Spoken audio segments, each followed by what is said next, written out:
corporation cities. Urban forests will be grown in partnership with corporates, people, local bodies and state governments. The scheme to help in creating additional carbon sink.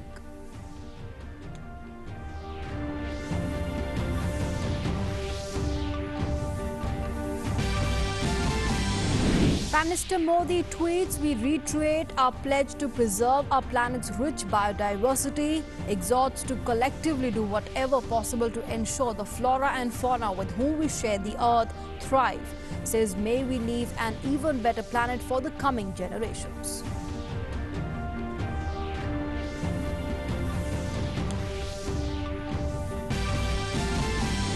Government issues guidelines for opening up of religious places, hotels, restaurants and hospitality services and the shopping malls from the 8th of June. Guidelines contain preventive measures to contain the spread of COVID-19.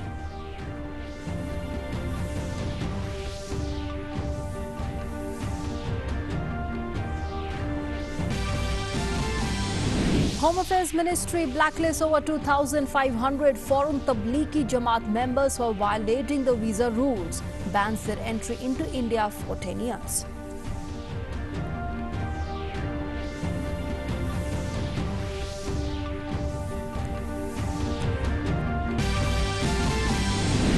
Centre releases goods and services tax compensation of 36,400 crore rupees to states and union territories for period from December 2019 to February 2020.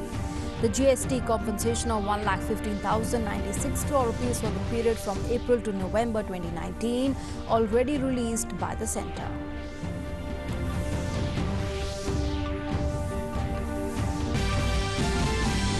Air India to start open bookings for 75 additional flights to destinations in the US and Canada from today.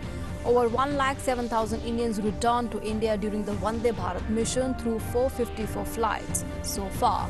INS Jalashwa to sail from Maldives for Tamil Nadu with stranded Indians on board.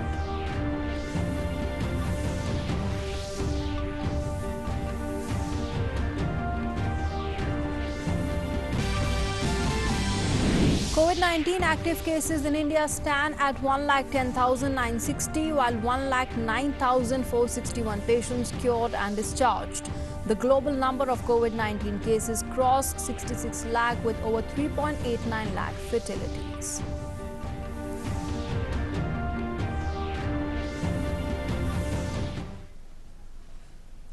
Hello and welcome. You're watching Doordarshan News with me, Nancy Kohli. A top story on the occasion of the World Environment Day today. India has launched Nagar One scheme to create urban forests in 200 corporation cities. In a virtual celebration ceremony, the Union Minister for Environment, Forests and Climate Change, Prasar Bharati, graced the occasion as the chief guest. Under the scheme, the urban forest will be grown in partnership with corporates, people, local bodies and state governments. It will be a unique activity where all the stakeholders will do something to grow the forest neat and clean. These forests will work as lungs of the cities and will primarily be on the forest land in the city or any other vacant land offered by local urban bodies. This year's Environment Day theme is biodiversity.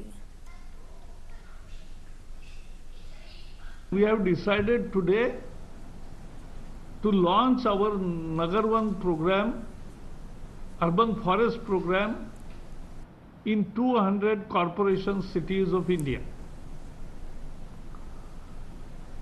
We started in Pune in 2015 and with the help of Forest Department, People's Representative, the Guardian Minister, the Member of Parliament, Member of Legislative Assemblies, corporation, and as was shown by Tata Motors, Persistent Foundation and TER Policy Center, this was the best example of PPP, and that is the model for improving the forest, urban forest in 200 cities. City forest we will fund it to an extent, to compound it and to carry out minimum services there from the Campa fund.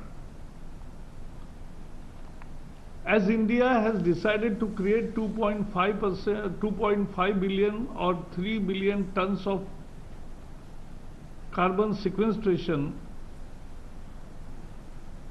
new forest, creating new carbon sinks, and that will work as urban lungs also. The minister also launched a brochure depicting people's participation in urban forestation.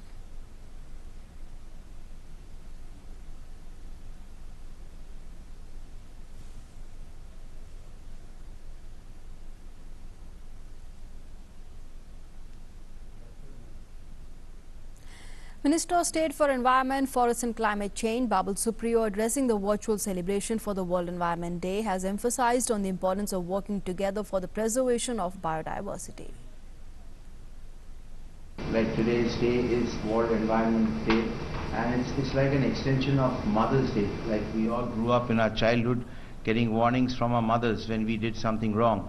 I think the nature today, under the pandemic and whatever we are going through in the world, what we are fighting together, is a nature's call, is a planet, mother planet, letting us know that we all need to be more careful, and the efforts need to be more concerted to ensure that we take care of this planet in the manner that it should be. The World Environment Day reminds us to continue our commitment for environment protection and biodiversity conservation. And the Director General and Special Secretary of the Environment Ministry, Sanjay Kumar, has emphasized on the importance of water. He also thanked Union Minister Prasar Bharati on his efforts of pushing the concept of urban forestation. Water is intricately related to biodiversity and nature and forest. More than 1/3 of the world's cities, they draw water from a catchment which is heavily forested. Forests are the main sources of water. Water is essential for cities, water is essential for biodiversity, water is essential for nature.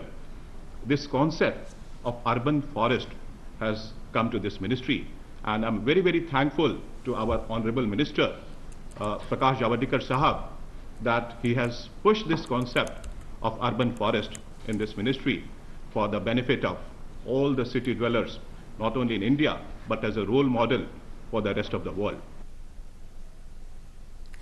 Extending greetings on World Environment Day, President Ramnath Kovind has said, I quote, the day reminds us to appreciate the interconnectedness of all the living beings.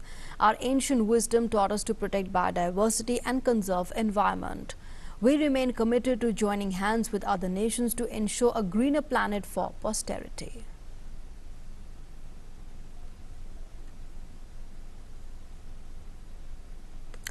And as the world celebrates the World Environment Day today, Vice President M. Venkaiah Naidu extended his greetings. In a series of tweets, he said, I quote, let there be a new beginning on this World Environment Day.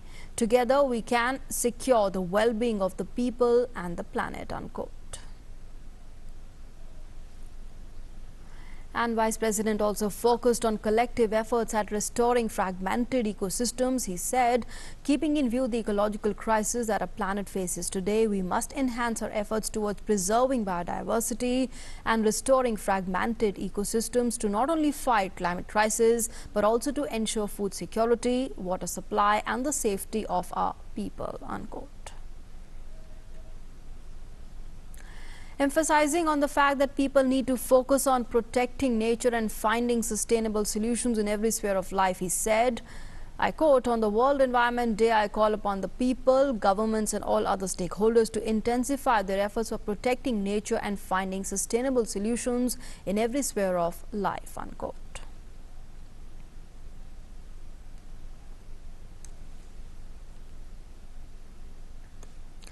Prime Minister Modi, in his message on World Environment Day today, has said, I quote, we reiterate our pledge to preserve our planet's rich biodiversity. Let us collectively do whatever possible to ensure the flora and fauna with whom we share the earth thrive. May we leave an even better planet for the coming generations.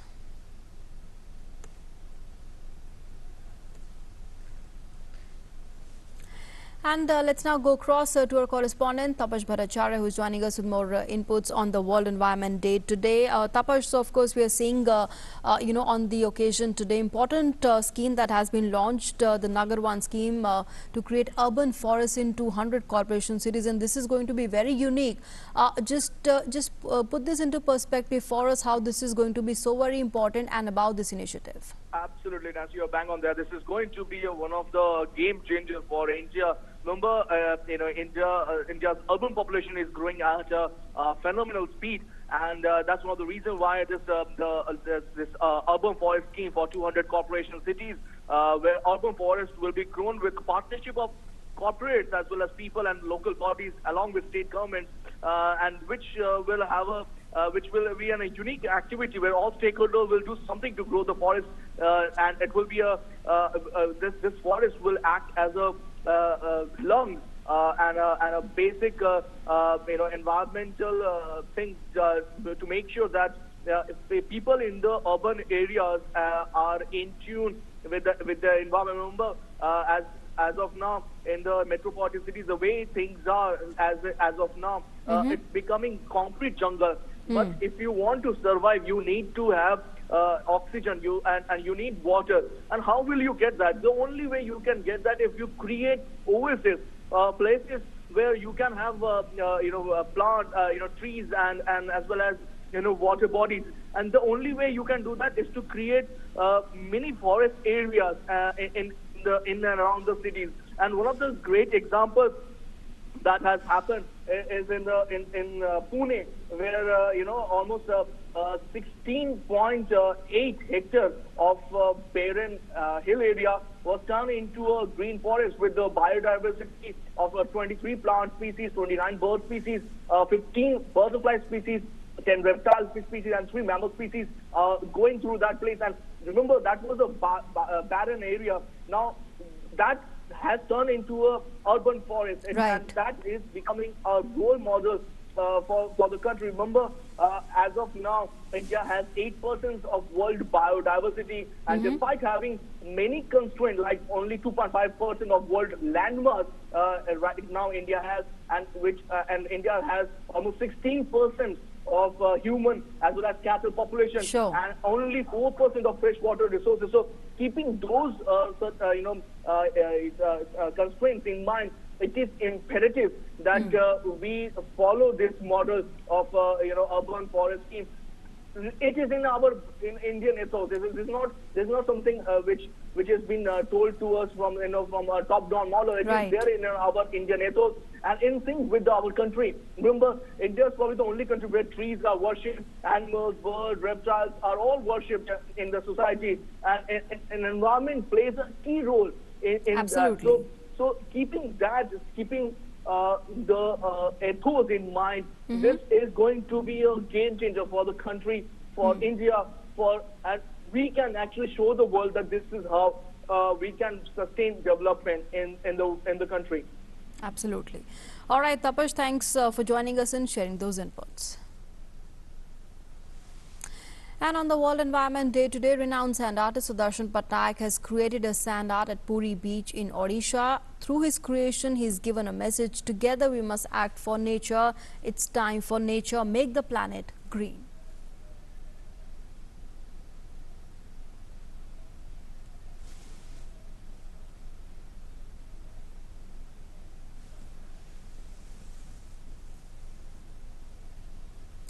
Moving on now in a major breakthrough in the Kerala elephant death case, the Forest Department has arrested one suspect in the case, and 2 more suspects are being questioned in that horrible case that had taken place in Malappuram in Kerala.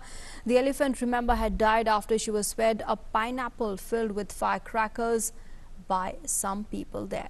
Let's go across now to our correspondent Ajay Joy, who is joining us from Kerala. Ajay, we had seen an outpouring of grief and anger by one and all over this horrible, heinous crime that had taken place in Malappuram, Kerala, and now we are given to understand that one arrest has been made.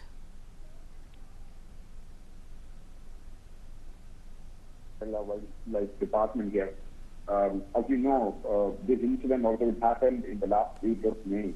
Government headlines throughout the world last 2 days, and Finally, they have made the arrest, they have recorded the arrest. The person's name is Mr. Wilson, and 2 more suspects are being questioned.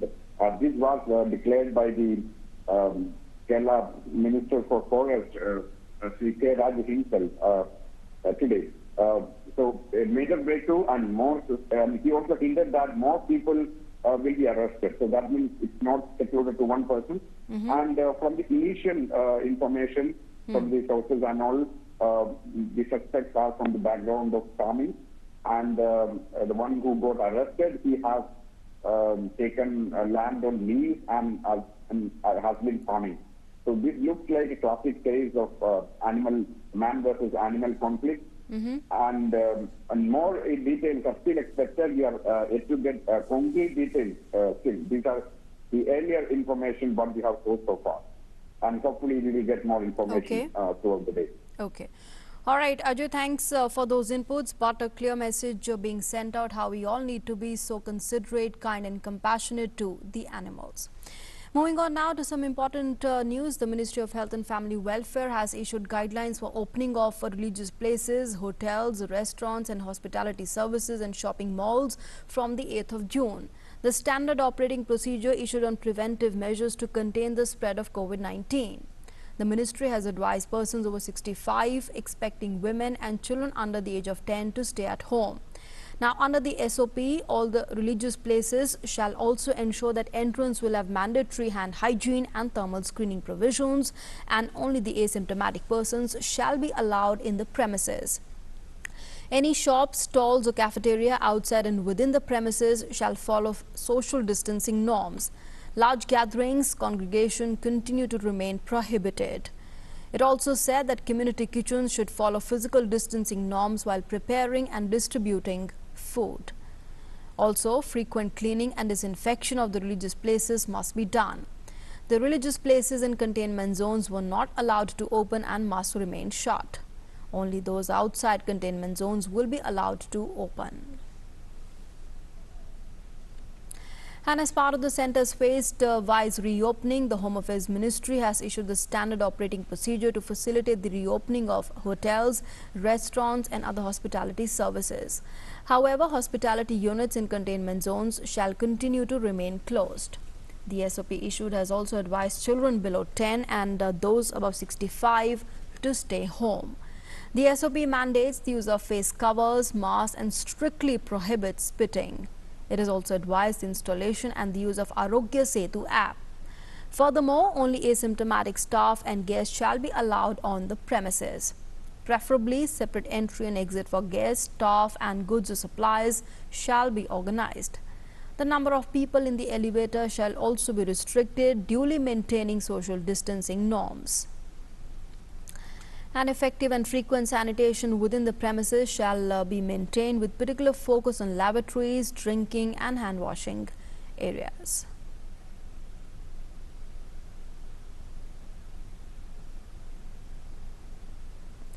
Now, as part of Unlock 1.0, the government has also allowed shopping malls to resume operations from the 8th of June. And after being locked for more than 2 months, shopping malls will welcome shoppers while following the standard operating procedures.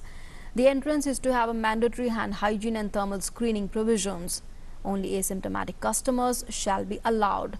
Physical distancing of at least 6 feet to be followed as far as feasible. Adequate manpower shall be deployed at the mall management for ensuring social distancing norms. Stores will restrict trial stock for products like makeup, shoes and perfumes. The use of trial rooms will also be restricted. Retail stores will have restricted customer entry depending upon their store size. Deep cleaning of all the washrooms shall also be ensured at regular intervals. The mall air conditioning is to be between a minimum of 24 degrees centigrade to 30 degrees centigrade, while humidity should be between 40 to 70%. All the large congregations continue to remain prohibited though.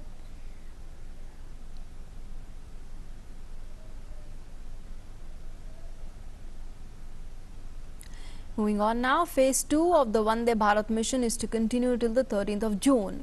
So far, Air India has operated 103 flights in this phase. 107,123 Indians have been brought back home so far, with 454 flights taking to the skies. Now, these include 17,485 migrant workers, 11,511 students and 8,633 professionals. Over 32,000 Indians have returned from Nepal, Bhutan and Bangladesh. Phase 3 of the Vande Bharat mission has been announced. Around 38,000 persons expected to be repatriated under third phase. 337 international flights to bring back stranded Indians from 31 countries in the third phase. This includes 54 from the US, 24 from Canada and 11 flights from 6 African countries. The 6 African countries include Nigeria, Egypt, South Africa, Kenya, Seychelles and Mauritius.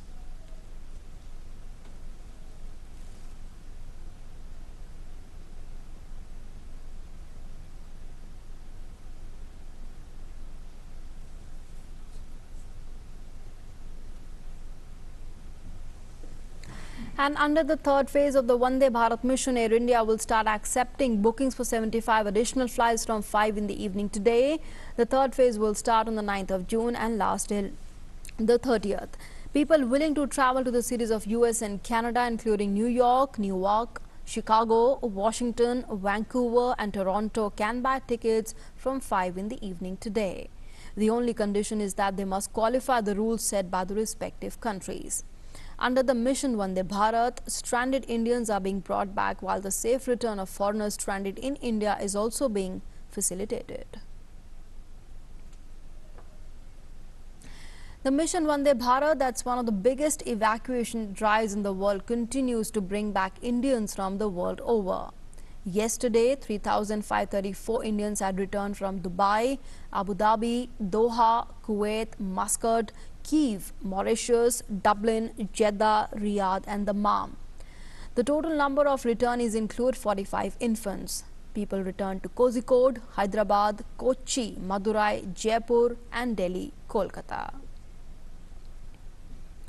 Under the Samudra Setu mission, Indian Navy ship INS Jalashwa will sail from the Maldives for Tamil Nadu with stranded Indians on board today.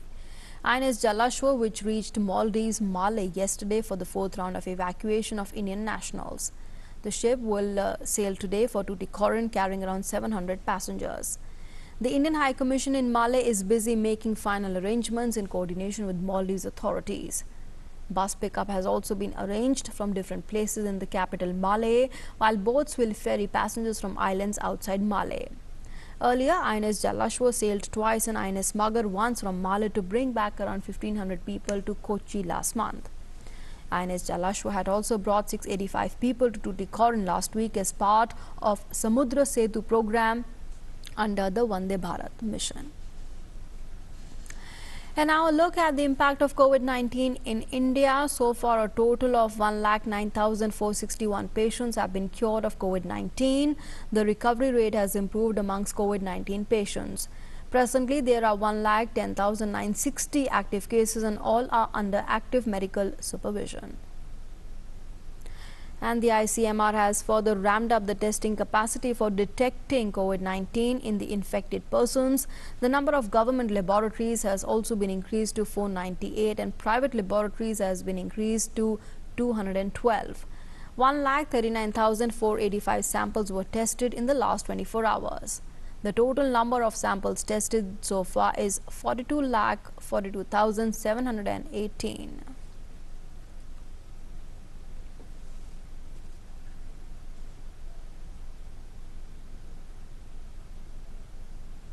In a major development, the Home Affairs Ministry has blacklisted over 2,500 foreign Tablighi Jamaat members.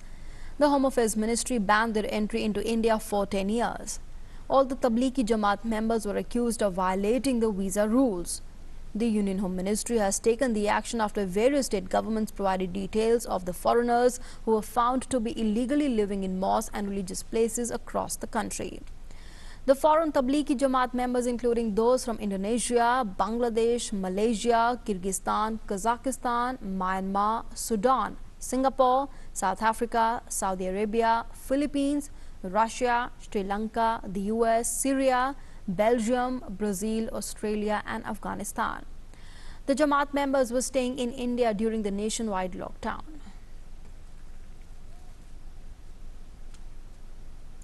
The Shramik special trains continue to bring good news for the migrant labourers travelling in them. The Union Railways Minister in a tweet has informed that moments of hope and celebrations were witnessed on board as 36 babies took birth on the Shramik special trains.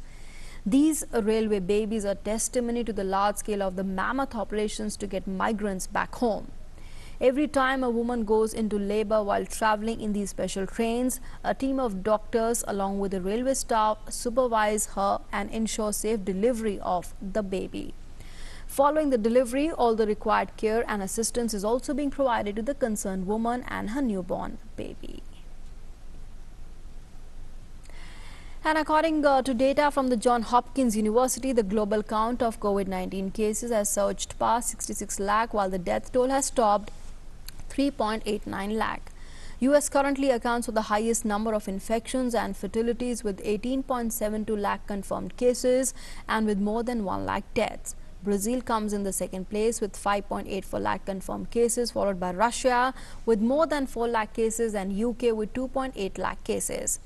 Now, regarding fatalities, the UK continues in the second position after the US with more than 39,000 deaths, which also accounts for the highest fatalities in Europe. Other countries with over 10,000 deaths are Italy, Brazil, France, Spain and Mexico. And with that, it's a wrap on this edition of the news. Thanks for being with us.